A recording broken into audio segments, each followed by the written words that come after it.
Mapagpalang araw mga kasama at isa pong masaganang bagong taon at fruitful New Year mga kasama. Ano po, yan. So, makikita po natin napakaganda nitong ating mushroom ngayon.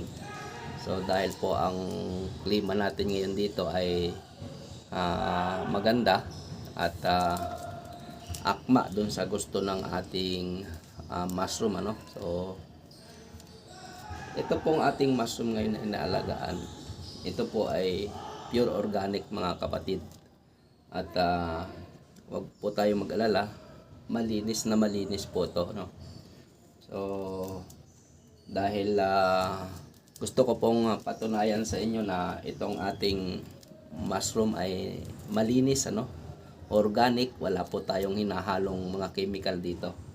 So, kuha po tayo mga kapatid.